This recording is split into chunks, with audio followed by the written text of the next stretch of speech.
Hi this Viraj, welcome to finviraz.com.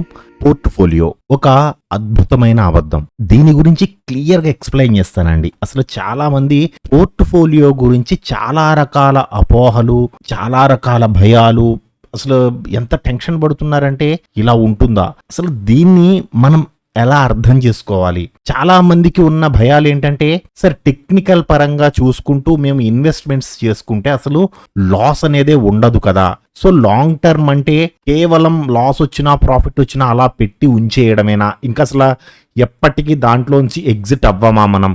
దీని గురించి కొన్ని నిజాలు చెప్పండి. ఈ మధ్య కాలంలో ఇటువంటి మెసేజ్లు ఎక్కువయ్యాయండి బాగా. నాకు వాట్సాప్లో కానీ అండ్ టెలిగ్రామ్లో కానీ రెండిట్లోనూ కూడా ఈ టైప్ ఆఫ్ మెసేజెస్ బాగా ఎక్కువైపోయాయి. అంటే చాలామంది లాసెస్లో ఉన్నారు. సో వాళ్ళ బాధ నేను అర్థం చేసుకోగలను. సో మీ అందరికీ ఒక క్లారిటీ ఇస్తాను చూడండి.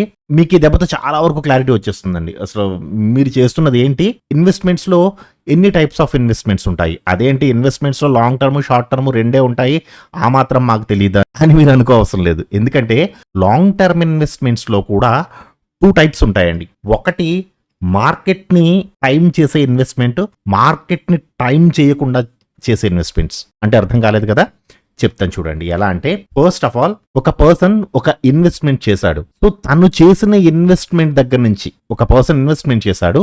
సో తను చేసిన ఇన్వెస్ట్మెంట్ దగ్గర నుంచి 50%కో 100%కో తన ఇన్వెస్ట్మెంట్ అయిన తర్వాత దాంట్లోంచి కొంత మొత్తాన్ని తీసేసి ఆ ఇన్వెస్ట్మెంట్ని అలా లైఫ్ లాంగ్ కంటిన్యూ చేసేస్తూ ఉంటారు. సో వీళ్ళకి మార్కెట్ ఫాల్తో కానీ మార్కెట్ రైజ్తో కానీ ఎటువంటి సంబంధం ఉండదు. సో ఇంకొంతమంది ఉంటారు, ఎలా అంటే మార్కెట్ పెరుగుతున్నప్పుడు మాత్రమే, మార్కెట్ పెరుగుతున్నప్పుడు ఒక మంచి వీక్లీ క్యాండిల్ మంత్లీ క్యాండిల్ పట్టుకుని, సో ఇక్కడి నుంచి పెరగడం స్టార్ట్ అయింది, సో నేను ఇక్కడి నుంచి నేను ఇన్వెస్ట్మెంట్స్ చేసుకుంటాను. సేమ్ వీళ్ళ కూడా 50%, 100%, 150% 200% అని ఒక క్యాలిక్యులేషన్ ఉంటుంది. అంత పర్సంటేజ్ వచ్చిన వెంటనే వీళ్ళ క్యాపిటల్ అనేది విత్డ్రా చేసేసుకుని మిగతా క్వాంటిటీ అనేది అలా ఉంచేస్తారు. సో ఇక్కడ నేను చెప్పాలి అనుకుంటున్నది ఏంటంటే, ఫస్ట్ ఆఫ్ ఆల్ మార్కెట్లో ఇప్పటి వరకు జరిగిన ఫాల్ చూడండి ఒకసారి. ఈ స్వింగ్ హై నుంచి సెప్టెంబర్ నుంచి ఇప్పటి వరకు మార్కెట్ 15% పడ్డదండి కదా. సో ఇలా ఇంకెప్పుడు పడలేదా అంటే, ఇక్కడ చూడండి చిన్న ఫాల్ ఎంత, 5%. ఇది చిన్న ఫాల్, చాలా చిన్నది సార్ ఇది అనుకుంటే, ఇక్కడ చూడండి 2022 నవంబర్ నుంచి 2023 మార్చికి 9% పడ్డది. దానికి ముందు 17% పడ్డది. ఇప్పుడు ఎంత పడ్డదండి మార్కెట్? 15% పడ్డది. కానీ మనకి రీసెంట్ గానే అంటే అక్టోబర్ 2021 నుంచి జూలై 2022 మధ్యలో దాదాపుగా 17% పడ్డది. ఇది నేను కరోనా టైంలోది చూపించట్లేదు, మీకు నేను మంత్లీలో కూడా చూపిస్తాను చూడండి. మంత్లీలోకి తీసుకువెళితే ఇది మనకి కరోనా ఫాల్ కదండి. సో కరోనా టైంలో మనకి పీక్స్ నుంచి పై నుంచి కిందకి దాదాపుగా 35% పడ్డదండి. మార్కెట్ 35% పడ్డది. ఇక్కడ చాలా మంది ఏమనుకుంటారంటే 35% పడ్డది కదా, సో రికవరీ అవ్వడానికి కూడా 35% పెరగాలేమో. కాదు, చూడండి ఇక్కడ మనకి 12,400, ఇక్కడ హై చూడండి ఒకసారి, 12,400 నుంచి మార్కెట్ 7,800 వరకు వచ్చింది, 7,860 కదా. ఎంత పడ్డదండి? 36% కరెక్ట్ అయింది. బట్ ఇది కింద నుంచి రికవరీ అవుతున్నప్పుడు, అంటే మీరు ఎప్పుడైతే బాటంలో పట్టుకుంటారో, ఇక్కడ నేను బాటంలో పట్టుకోమని చెప్పడం కానీ, ఇక్కడ టెక్నికల్గా ఎంట్రీ ఉంది కానీ అని చెప్పట్లేదు. ఇక్కడ మీకు పర్సంటేజ్ ఆఫ్ క్యాలిక్యులేషన్ ఎలా ఉంటుంది అనేది చెప్పడానికి మీకు చూపిస్తున్నాను చూడండి. మార్కెట్ ఎంతవరకు పడ్డదో అక్కడి నుంచి రివర్స్ అవుతున్నప్పుడు హాఫ్కి వస్తే, జస్ట్ హాఫ్కి వస్తే ఇక్కడ మీకు ఎంత పడ్డదండి? 36% కదా.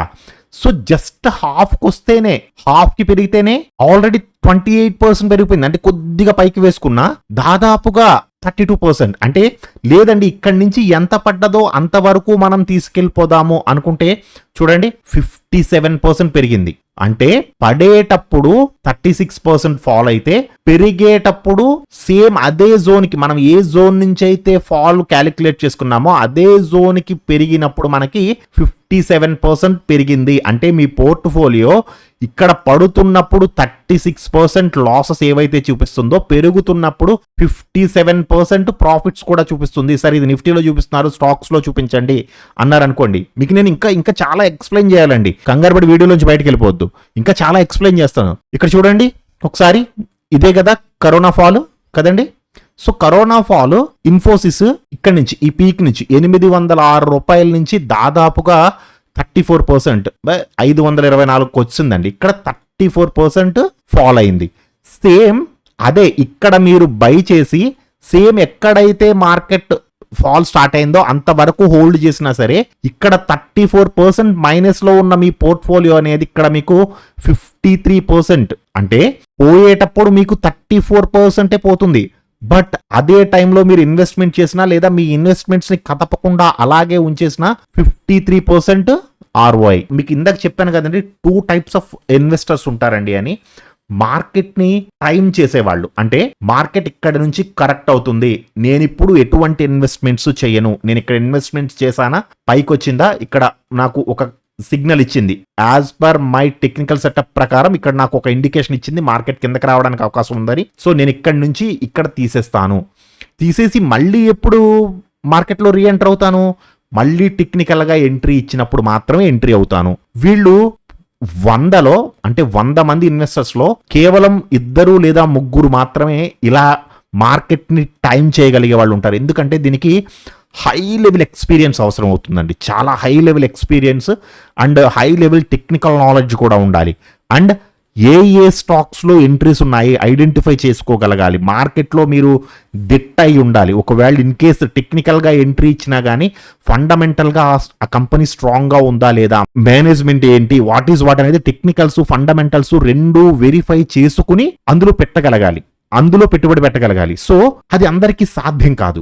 ఎందుకు సాధ్యం కాదండి అని అన్నారనుకోండి మీరు, సపోజ్ మనకి ఫండ్ హౌసెస్ ఉంటాయి, డిఐఎస్ కానీ ఎఫ్ఐఎస్ కానీ పిఎంఎస్ కానీ పోర్ట్ఫోలియో మేనేజ్మెంట్ సర్వీసెస్ కానీ, వీళ్ళందరూ కూడా మార్కెట్ని టైం చెయ్యరు. నేను ఇప్పుడు ఏదైతే చెప్పానో టెక్నికల్గా ఎంట్రీ ఇచ్చిన తర్వాత ఇక్కడ నుంచి ఇక్కడ వరకు ఉండండి, ఇక్కడ కొన్ని స్టాక్స్ నుంచి తీసేయండి అని ఎవరైతే అనుకుంటారో వీళ్ళలా ఈవెన్ కొన్ని లక్షల కోట్లు హోల్డ్ చేస్తున్న ఫండ్ హౌసెస్ కూడా వాళ్ళు చెయ్యరు. అలా మార్కెట్ వెళుతుందా, వెళ్ళనిస్తారు, ఎంత వెళ్ళింది వెళ్ళనివ్వండి, పడుతుందా, వాళ్ళ దగ్గర ఉన్న క్యాపిటల్ కొద్ది కొద్దిగా ఇన్ఫ్యూజ్ చేస్తూ ఉంటారు, ఒక లెవెల్ పెట్టుకుంటారు. అంటే పై నుంచి కిందకి 5% లేదా 10% పడినప్పుడు నేను కొంత మొత్తం ఇన్వెస్ట్ చేస్తాను, మళ్ళీ అక్కడి నుంచి కూడా ఇంకొక 10% పడినప్పుడు మళ్ళీ కొంత ఇన్వెస్ట్ చేస్తాను. అలా అంటే ఇది మీకు నిఫ్టీలో చూపిస్తున్నాను.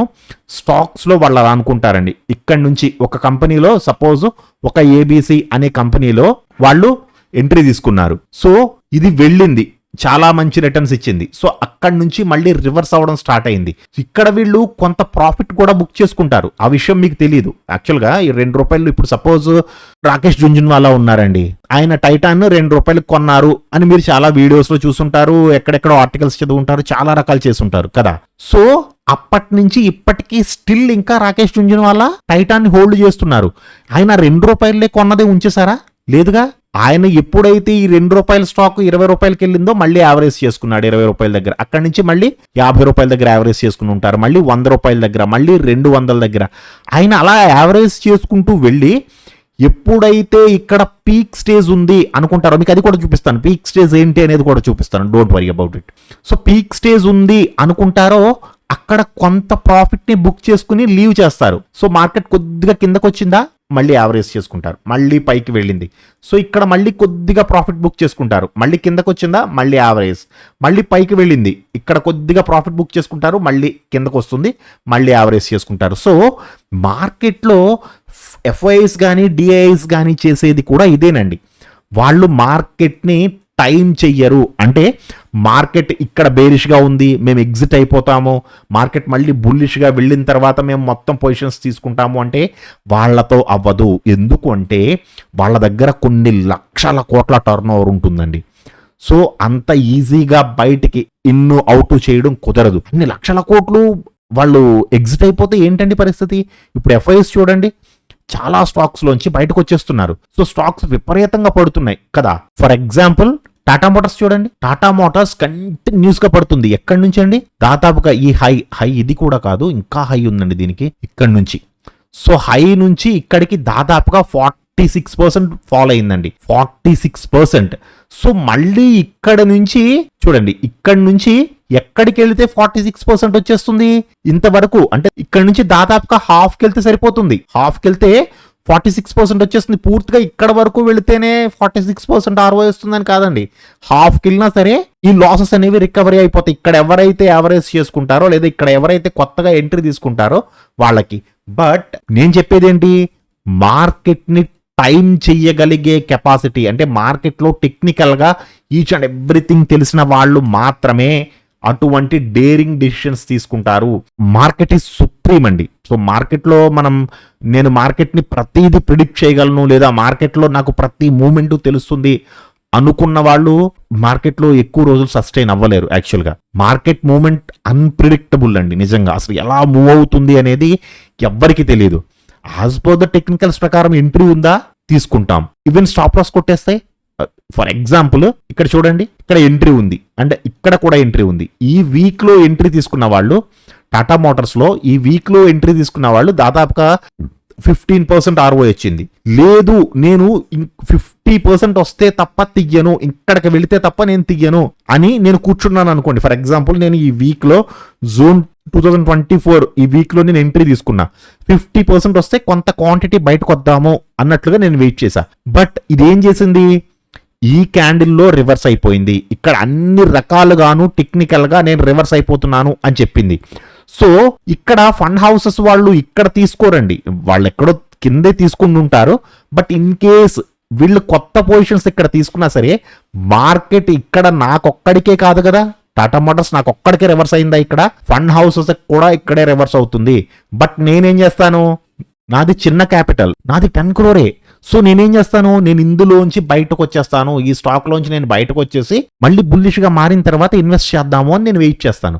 బట్ ఫండ్ హౌసెస్ వాళ్ళు ఏం చేస్తారంటే, ఓకే మనం ఇక్కడ ఎంట్రీ తీసుకున్నాము వెళుతుంది, సో ఇక్కడ నుంచి ఒక 5% అంటే మనం ఎంట్రీ తీసుకున్న దగ్గర నుంచి ఒక 5 to 10% పడిన తర్వాత కొంత మొత్తంలో యావరేజ్ చేసుకుందాము మళ్ళీ. సో ఇక్కడి నుంచి పైకి వెళ్ళిందా వెళ్ళను గుడ్, లేదు ఇక్కడి నుంచి ఇంకొక 10% పడ్డదా మళ్ళీ యావరేజ్ చేసుకుందాము. సో వీళ్ళు అంత తొందరగా బయటికి వచ్చారు ఎందుకు అంటే కొన్ని లక్షల కోట్ల క్యాపిటలైజేషన్ ఉన్న కంపెనీ అండి ఈ కంపెనీ. సో వాళ్ళు ఏదో చిన్న చిన్న కంపెనీస్ లో అయితే ఇన్వెస్ట్ చేయరుగా, వాళ్ళు ఫండమెంటల్ గాను టెక్నికల్ గాను and each and everything study చేసి వాళ్ళు ఇన్వెస్ట్మెంట్స్ చేస్తారు. సో మార్కెట్ ని టైం చేయగలిగే వాళ్ళు మాత్రమే ప్రాఫిట్ లో గానీ లాస్ లో గానీ బయటకు వచ్చేస్తారు. Okay, but investment point of వ్యూలో అంటే ఒక బిగ్ ప్లేయర్ మైండ్ సెట్ లో మీరు ఉండాలి అంటే ఎఫ్ఐఎస్ కానీ డిఐఎస్ కానీ ఫండ్ హౌసెస్ కానీ పిఎంఎస్ఎస్ కానీ వీళ్ళు చేసేది ఏంటంటే మార్కెట్ ని టైం చెయ్యరు. మార్కెట్ పడుతుందా తీసుకో, పొజిషన్ తీసుకుని హోల్డ్ చెయ్యి, ఇది రివర్స్ అయినప్పుడు నీకు వచ్చే రిటర్న్ అనేది చాలా బ్యూటిఫుల్ గా ఉంటుంది అని ఫండ్ హౌసెస్ నమ్ముతారు. నిఫ్టీలోనే మనకి 15% ఫాల్ అనేది కనబడుతుందండి. బట్ స్మాల్ క్యాప్ చూస్తే ఇంకా దారుణంగా ఉంది తెలుసా అండి. స్మాల్ క్యాప్ చూడండి, రీసెంట్ హైస్ నుంచి ఇప్పటి వరకు 24% పడ్డది, నిఫ్టీ 15% పడ్డది, బట్ స్మాల్ క్యాప్ 24%.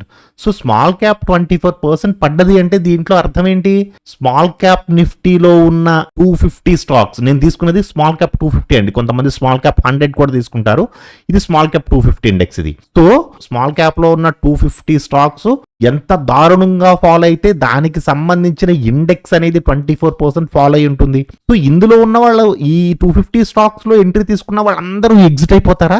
నో, ఇప్పుడు ఎఫ్ఐఐస్ ప్రాఫిట్ బుక్ చేసుకుంటున్నారు కాబట్టి ఇందులోంచి బయటకు వస్తున్నారు. డిఐఐస్ అనేది ఒక మంచి ఆపర్చునిటీ కోసం వెయిట్ చేస్తున్నారు, పడుతుందా యావరేజ్ చేసుకుందాము. సో ఈ కంపెనీస్ అయితే ఇప్పటికిప్పుడు జీరో అయిపోవుగా, వీటిని యావరేజ్ చేస్తున్నారు. సో మార్కెట్ని టైం చేసే ఇన్వెస్టర్స్ మార్కెట్లో ఆపర్చునిటీ కోసం వెయిట్ చేసి పేషెన్స్ గా ఇన్వెస్ట్ చేసి కాల్ వచ్చిన ప్రతిసారి కూడా యావరేజ్ చేసుకుందాము. మనం తీసుకున్న company it's a good company, కేవలం ప్రాఫిట్ బుకింగ్ లో భాగంగా ఈ కంపెనీ పడుతుంది తప్ప దీంట్లో ఫండమెంటల్ గా ఎటువంటి ఇబ్బంది లేదు అనుకున్న కంపెనీస్ ని అలా హోల్డ్ చేసేస్తాయి ఫండ్ హౌసెస్ కానీ లేదా పిఎంఎస్ఎస్ కానీ డిఐఎస్ కానీ ఎవరైనా సరే.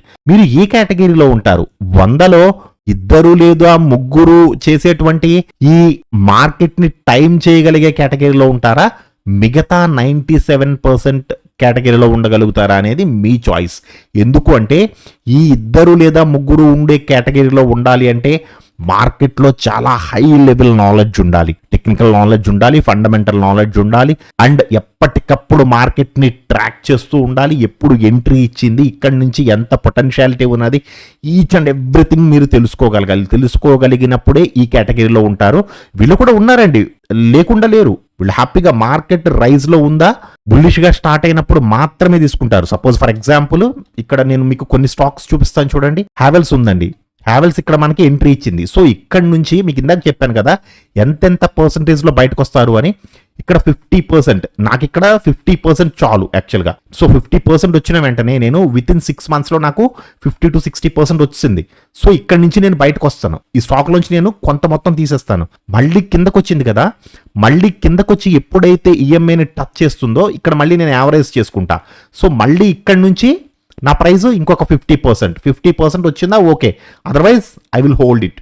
ఎంతవరకు? ఇక్కడ చూడండి, ఇక్కడ 50% వచ్చింది. లేదు ఈ క్యాండిల్ ప్రకారం చాలా మంచి పొటెన్షియాలిటీ ఉంది మార్కెట్లో అనుకున్నప్పుడు అప్ టు 100%కి వెళ్ళిందా చూడండి. కరెక్ట్గా హ్యావెల్స్ చూడండి 100%కి వెళ్ళిన తర్వాత రివర్స్ అవడం స్టార్ట్ అయింది.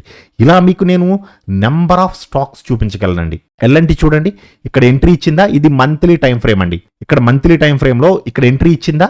సో ఇక్కడ నుంచి 50%, first target is 50% and second target is 100%. ఎక్కడండి మార్కెట్ ఎక్కడ హోల్డ్ అయింది కరెక్ట్గా? 100% ROI వచ్చిన దగ్గర మార్కెట్ ఆగిపోయింది. చూసారా, ఇదేంటి? ఎల్ఎన్టీ అండి. ఓకే, తర్వాత సన్ ఫార్మా, ఇది చూడండి ఫస్ట్ మనకి ఇక్కడ ఎంట్రీ ఇచ్చింది నవంబర్ 2020. ఇది ఫాల్ అనుకోండి పోని, ఇక్కడ తీసుకున్నా సరే ఇక్కడ తీసుకున్న వాళ్ళు కూడా దాదాపుగా ఒక 50 to 60%లో కొంతమంది బయటకు వచ్చేస్తారు, లేదా 100%. ఇక్కడ 100%కి వచ్చిన తర్వాత మళ్ళీ చిన్న కరెక్షన్ జరిగింది చూసారా. 100% ROI వచ్చేసిన తర్వాత మళ్ళీ మార్కెట్ కిందకి రావడానికి ట్రై చేసింది. మళ్ళీ ఎప్పుడు ఇచ్చింది ఎంట్రీ? ఇక్కడ మళ్ళీ రీ ఎంట్రీ ఇచ్చింది మార్కెట్. సో ఇక్కడ మళ్ళీ ఎంట్రీ ఇచ్చిన తర్వాత ఇంకొక 100%, ఇక్కడికేమో 50% అయ్యింది, ఇక్కడికి కేవలం 80% పెరిగింది. 80% పెరిగిన తర్వాత మళ్ళీ మార్కెట్లో ప్రాఫిట్ బుకింగ్ అనేది వచ్చింది. అలా కాదండి, ఇక్కడి నుంచి హోల్డ్ చేస్తున్న వాళ్ళు కూడా ఉంటారు కంటిన్యూస్ గా. సో వాళ్ళెంత? 270%. సో 270% లేదు, 250% దగ్గర మార్కెట్ ఆగిందా? అలా అంటే ఆగిందా ఇన్ ద సెన్స్ ఇది ప్రాఫిట్ బుకింగ్ లో భాగంగా కిందకు వస్తుంది అనుకోండి ఇది కూడా. బట్ వీళ్ళు 50%, 100%, 150% అండ్ 200%. సో వీళ్ళకి ఇలా కొన్ని ఫిక్స్డ్ పర్సంటేజెస్ ఉంటాయండి. సో వీళ్ళు ఏం చేస్తారంటే మార్కెట్లో వాళ్ళు ఎంట్రీ తీసుకుంటారు. అంటే మార్కెట్లో ఇన్ ద సెన్స్ ఒక స్టాక్లో ఎంట్రీ తీసుకున్న తర్వాత, ఇది టాటా మోటార్స్ చూడండి, ఇక్కడ టాటా మోటార్స్లో ఇక్కడ ఈ క్యాండిల్లో ఎవరైనా ఎంట్రీ తీసుకుని ఉంటే మంత్లీ క్యాండిల్లో అప్ టు 200%. చూసారా, అప్ టు 200% అండి, చాలా తక్కువ. దాదాపుగా ఇక్కడ చూడండి ఒకసారి, ఇక్కడ నుంచి ఇక్కడికి 365 days అండి, అంటే 12 నెలల్లో 12 bars, కరెక్ట్గా సంవత్సరంలో 200% పెరిగింది టాటా మోటార్స్. 1 yearలో క్యాపిటల్ 2 times పెరిగింది, 200% పెరిగింది. 200% ROI అంటే it's not a small thing అండి. అది కూడా 1 yearలో ఎక్స్ట్రాడినరీ కదా. అండ్ మళ్ళీ ఇక్కడ ఎంట్రీ ఇచ్చింది అండ్ ఇక్కడ కూడా ఎంట్రీ ఇచ్చింది. సో ఈ 2 క్యాండిల్స్లో ఎవరు ఎంట్రీ తీసుకున్నా సరే ఇప్పటి వరకు అంటే హైకి ఎంతకు వెళ్ళిందండి? 150%, దాదాపుగా 140%, అంటే 150 దాకా వెళ్ళి ఉండొచ్చు మేబీ. ఈ క్యాండిల్లో తీసుకున్న వాళ్ళకైతే 160%. సో 160 or 150 వేసుకోండి, 140 or 150 or 160, ఫిక్స్డ్ మనకి 150% కాబట్టి 150% వచ్చిన దగ్గర నుంచి మార్కెట్ కింద కొట్టుకుంటూ వచ్చేస్తున్నారు. సో వీళ్ళు ఎవరైతే బిగ్ ప్లేయర్స్ ఉంటారో వాళ్ళకి ఫిక్స్డ్ పర్సంటేజ్ ఉంటుంది. సో వాళ్ళు ఫిక్స్డ్ పర్సంటేజ్ వచ్చిన తర్వాత కొంత మొత్తాన్ని ప్రాఫిట్ అనేది బుక్ చేసుకుంటూ ఉంటారు. సో మీరు కూడా మీ మైండ్ సెట్ని కొద్దిగా మార్చుకుంటూ ఉండండి. అంటే నేను చెప్పేది ఇక్కడ టెక్నికల్గా పూర్తిగా టెక్నికల్ పరంగానే వెళ్ళిపోండి, టెక్నికల్గా చేసేయండి అని నేను మీకు చెప్పట్లేదు. నేను చెప్పేది ఏంటంటే ఒక స్టాక్లో ఎంట్రీ తీసుకున్నారా, పర్ఫెక్ట్ ఎంట్రీయా కాదా? ఇప్పుడు ఇది గాల్లో ఉంది క్యాండిల్, సో ఇక్కడ తీసుకోవడం కరెక్టా? ఇక్కడ తీసుకోవడం కంటే కూడా కొంతమంది ఏమనుకుంటారంటే, నేను మీకు ఒక ఎగ్జాంపుల్ చూపిస్తాను చూడండి. కొంతమంది ఏమనుకుంటారంటే మార్కెట్ నేను ఇక్కడ తీసుకుని ఉంటే చాలా బాగుండు కదా, మీరు ఇక్కడ తీసుకుని ఉంటే ఒకవేళ ఇన్ కేస్ ఇది ఇమ్మీడియట్ గా వెళ్ళింది కాబట్టి ఓకే, లేదు మీరు ఇక్కడ తీసుకున్నారనుకోండి, ఇక్కడ తీసుకున్నారు, మీకు ఈ ఫాల్ ఏమీ తెలియదు. మీరు ఇక్కడ తీసుకున్నారు మార్కెట్ ఎక్కడి నుంచి రివర్స్ అయిపోతుందని, కానీ మీరు తీసుకున్న దగ్గర నుంచి కూడా ఇది ఆల్రెడీ 34% పడ్డది. సో క్యాండిల్ అలా గాలిలో ఉన్నప్పుడు ఇష్టం వచ్చినట్లు ఎంట్రీ తీసుకోవడం కాకుండా ఒక పర్ఫెక్ట్ ఎంట్రీ ఇచ్చిన తర్వాత మీరు తీసుకుంటే ఇక్కడ మీకు ఏదైతే జరిగిందో ఇక్కడ కూడా జరగదని గ్యారంటీ ఏమిటి? ఇక్కడ మీకు టెక్నికల్ గా గాలిలో ఉంది క్యాండిల్, ఇక్కడ మీకు ఎటువంటి ఇది లేదు పైకి వెళుతుంది అని. బట్ ఇక్కడ టెక్నికల్ గా చెప్పింది, టెక్నికల్స్ ఏం చెబుతాయి? మార్కెట్ లో స్ట్రెంగ్త్ ఉందా లేదా, ఆ క్యాండిల్ టెక్నికల్ పరంగా లాంగ్ చూపిస్తుందా, షార్ట్ చూపిస్తుందా, మార్కెట్లో ఏం జరుగుతుందే అదే మీకు చూపిస్తుంది. టెక్నికల్ అనేది ఇండికేటర్ మీకు ఏం చూపిస్తుందండి? ప్రీవియస్ గా క్యాండిల్స్ చేసిన యాక్షన్ ఏంటి, సో దాన్ని బట్టి ఫ్యూచర్ ఎలా ఉండబోతుంది అనేది మీకు ఇండికేటర్స్ చూపిస్తాయి కదా. సో ఇక్కడ కూడా అదే జరిగింది. మీకు ఇక్కడ నేను ఇక్కడ తీసుకోవాల్సింది అని మీరు ఆలోచించే దానికంటే కూడా టెక్నికల్ పరంగా మీరు ఇక్కడ ఎంట్రీ తీసుకున్నప్పుడు పర్ఫెక్ట్ గా వెళుతుంది.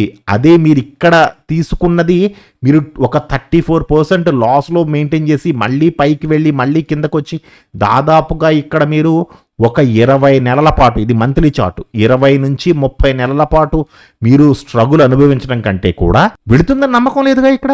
అదే ఇక్కడ వెళుతుందని నమ్మకం ఉంది, టెక్నికల్ పరంగా ఎంట్రీ ఇచ్చింది. సో ఇక్కడ మీరు ఎంట్రీ తీసుకుని ఉంటే you get the better choice. అది ఇక్కడ తీసుకున్నా కూడా మీకు అదే జరుగుతును. సో మార్కెట్లో మీరు ఏ టైప్ ఆఫ్ ఇన్వెస్టర్ కింద ఉండాలి అనుకుంటున్నారు అనేది క్లియర్గా డిసైడ్ చేసుకోండి. డిసైడ్ చేసుకుని మీ పోర్ట్ఫోలియోస్ని బిల్డ్ చేసుకోండి. ఓకే, సో నా పోర్ట్ఫోలియో చాలా రెడ్లో ఉంది, విపరీతమైన లాసెస్లో ఉన్నాను అని భయపడే వాళ్ళు ఎవరైనా ఉంటే think like a big player. Big players ఎలా అయితే థింక్ చేస్తారో వాళ్ళలా థింక్ చేయడానికి ట్రై చేయండి. సో వాళ్ళు మనలా, మీరు ఆల్రెడీ చూసే ఉంటారు, చాలా యూట్యూబ్ ఛానల్స్లో చెప్పారు అండ్ సోషల్ మీడియాలో కూడా సర్క్యులేట్ అయిన న్యూస్ ఏంటి, చాలా పెద్ద పెద్ద ఇన్వెస్టర్స్ కూడా 100 కోట్లు 1000 కోట్ల లాసుల్లో ఉన్నారు.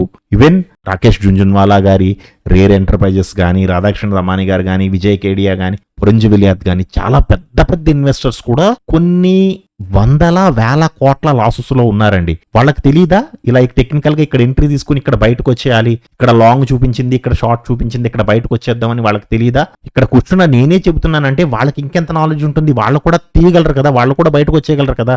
బట్ ఎందుకు రాలేదు వాళ్ళు? ఎందుకంటే కాంపౌండింగ్ అనే దాని యొక్క వాల్యూ వాళ్ళకి తెలుసు. సో కిందకు వచ్చిన ప్రతిసారి యావరేజ్ చేస్తే, మంచి ఫండమెంటల్లీ స్ట్రాంగ్ ఉన్న స్టాక్స్లో యావరేజ్ చేయడం వల్ల తరువాత దాని నుంచి వచ్చే ఫలాలు అనేవి చాలా అద్భుతంగా ఉంటాయని వాళ్ళకి తెలుసు. కాబట్టి సో ఏ టైప్ ఆఫ్ ఇన్వెస్టర్గా మీరు ఉందామనుకుంటున్నారు? మార్కెట్ని టైం చేసే ఇన్వెస్టర్గా ఉంటారా, లేదంటే మార్కెట్తో పాటు వచ్చిన కరెక్షన్స్లో నేను ఫీల్ అయిపోకుండా నా పోర్ట్ఫోలియో ఇంత రెడ్లో ఉంది అంత రెడ్లో ఉంది అని టెన్షన్ పడకుండా 10% అంటే ఒక 10% అని 15% అని మీ పోర్ట్ఫోలియో కరెక్ట్ అయినప్పుడు దీన్ని యావరేజ్ చేసుకోవడానికి చూస్తారా? సో మీరు ఏ టైప్ ఆఫ్ ఇన్వెస్టర్ కింద ఉంటారు అనేది టోటల్లీ మీ చాయిస్ అండి. ఓకేనా? సో ఐ థింక్ మీకు ఈ వీడియో కంప్లీట్గా అర్థమైంది అండ్ నచ్చింది అని అనుకుంటున్నాను.